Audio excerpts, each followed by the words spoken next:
Yeah,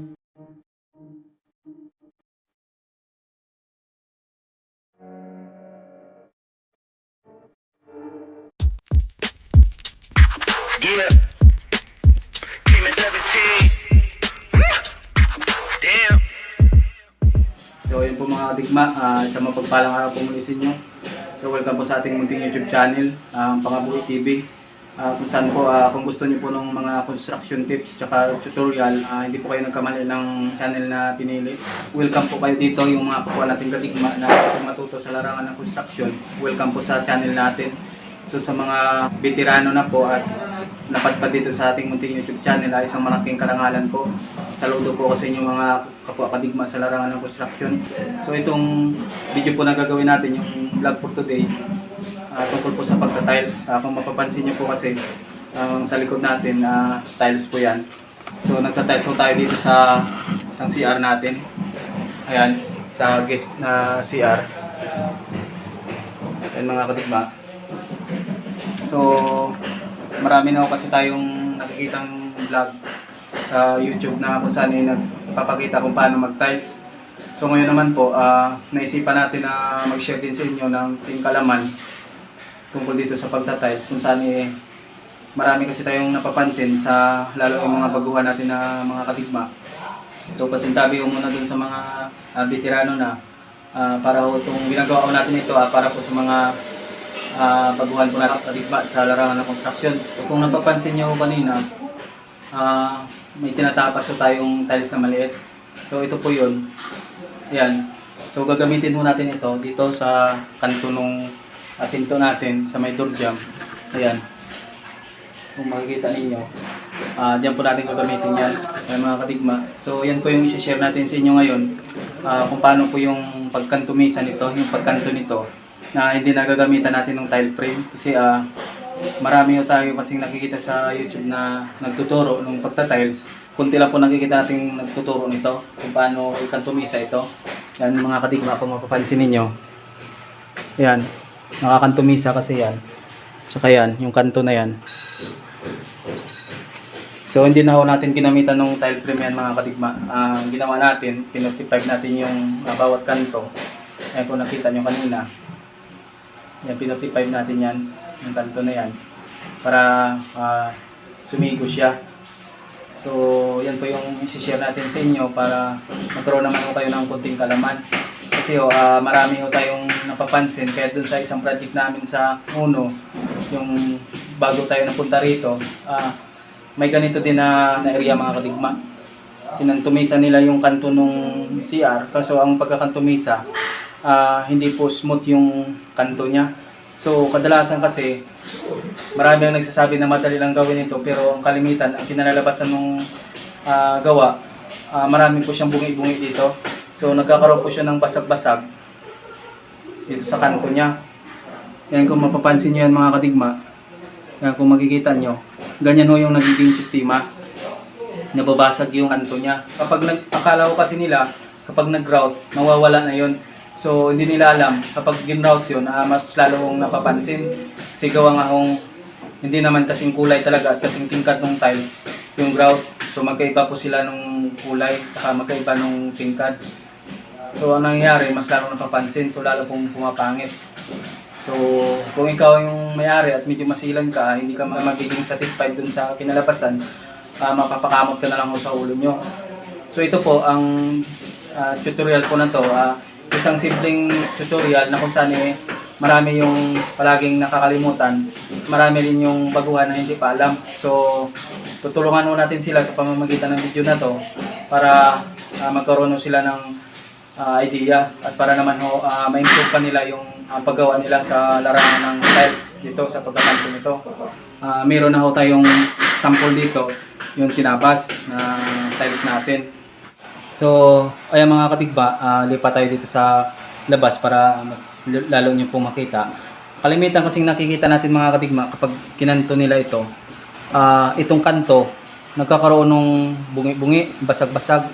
So ayan po yan. Ayan. Yung ituturo po natin sa inyo ngayon mga katigma, kung paano mawala at kung paano magkanto nito na hindi ka mababasagan ng kanto kapag nagta-tiles ka. Kasi Parati yung kasi nakikita natin, ang mas inuuna nila kapag nagkakaroon ng kantumisa, yung makinis na part. Ito yon. Yan. So kasi pag ito yung pinagtabasan, mahihirapan sila. So yan po yung i-share natin sa inyo kung paano paggawa niyan para may idea kayo. So ito kasi, ang ginamit natin ito, hindi ito yung may makinis na part. Ayan. Yung pinaka kanto ng tiles natin. Ito mga ritaso ito. Kinuha po natin ito sa isang ganito. Isang buong tiles kasi mahaba yung mga katigmay, 30 by 60 ito eh. So kinuha natin dyan para hindi naman magastos yung tiles natin masyado. So ito po yun, yung kapiraso na to, dyan po natin kinuha yan. So sa pag-uusapan po natin ngayon kung paano po yung pagkantumisan nito. So kagaya lang ho nung paggawa nung mga kahoy natin, pagkantumisa. So ganyan lang ho siya. 45 mo lang dito yung kanto. Ngayon, ang issue kasi dyan, paano ba yung diskarte para hindi mabasagan itong kanto? So dapat kasi mga kadigma, kapag nag-45 ka nito, may maayos kang pwesto kung saan doon mo siya isasandal. So tayo nagawa tayo rito. So dapat nakaganon siya mga kadigma para at least kahit paano hindi ka na humawak. So ayan, para pag ginating mo siya, nakaganon ka lang. Ayan mga kadigma, nakaganon ka. So nakaslant na siya ng konti. Itong tiles natin na Eco45, nakaslant na siya ng konti. Nakatagilid siya mga kadigma para yung bagsak ng grinder natin nakapatagilid na rin. So pagpasensyahan mo po yung kamay natin kasi gumagawa tayo. So may maraming simento. So kasama po sa hanap buhay natin yan, yung pagiging madumi, yung kamay. Kapag nagtatabas naman tayo mga kadigma, ang daan ng grinder natin, wag ho nating ubusin. Wag ho nating idikit talaga dito sa pinakakanto niya. Ayan, kung mapapansin nyo kasi, sa akin, nagkaroon ako ng allowance pa. Hindi ko talagang sinagad siya. Kaya hindi natin sinagad to mga kadigma kasi para to sa allowance natin, para sa paghahasa. Kasi kapag sinagad mo talaga yan sa pinakamanipis niya na gusto mo talagang as in ilalapat mo na lang, hindi ho pwede. Lalo't kapag pasmado yung kamay mo, mabubungian ka talaga o mababasagan ka. So yan po yung isang technique. Magkaroon tayo ng allowance para dun sa hasa. So ngayon naman po, papakita natin sa inyo kung paano hasain to para at least may idea. Maganda ho kasi dalawa yung grinder natin para hindi tayo baklas ng grinder. Para hindi ka hasol. Kaya kailangan natin ng eye protection. Kaya kung mas mahina, may gloves tayo mga bigma. Kapag nagagawa tayo nito. Ito po yung ginagamit natin sa paghasa niya. Ito po yun. Medyo may kalumaan na kasi, pero okay pa naman siya. Yung gagamitin natin kapag kaya nagkaroon tayo ng allowance din sa pag-tiles. Kasi ito po yung gagamitin natin para sa paghasa.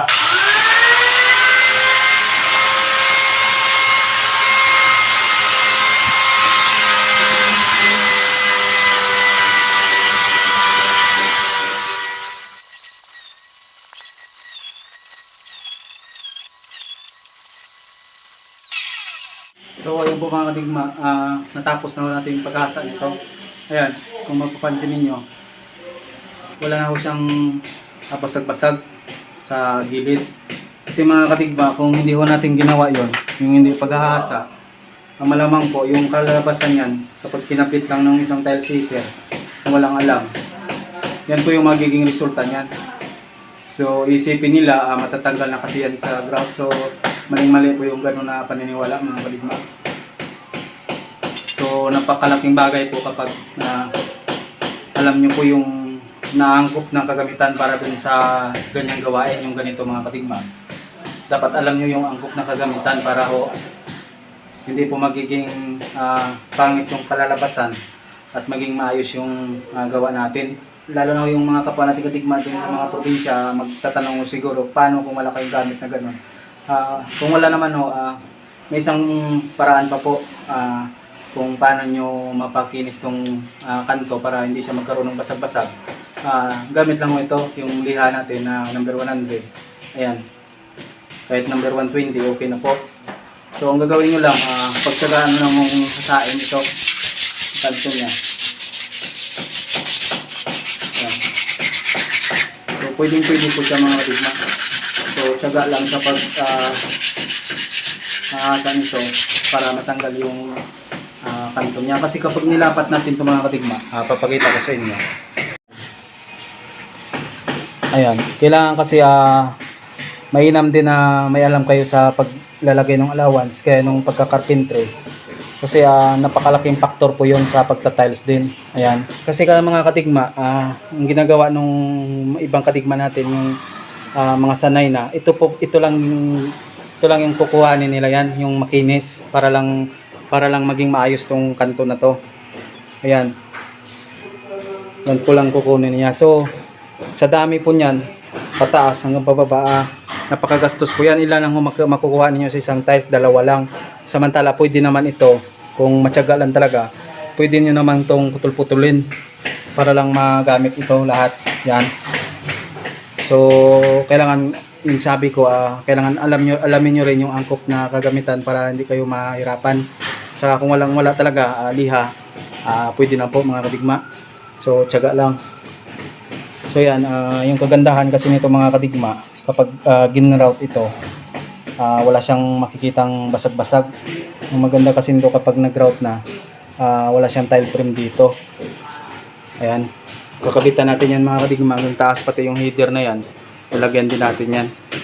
So kung mapapansin nyo, ayan, na-impress naman natin yung interior designer natin kanina nung pumunta. Nagandahan naman sa gawa natin.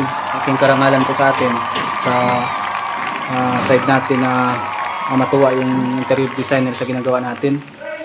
Ayan. Ayan yung magiging itsura niya mga kadigma kapag napinis na yung kanto na to. Ayan.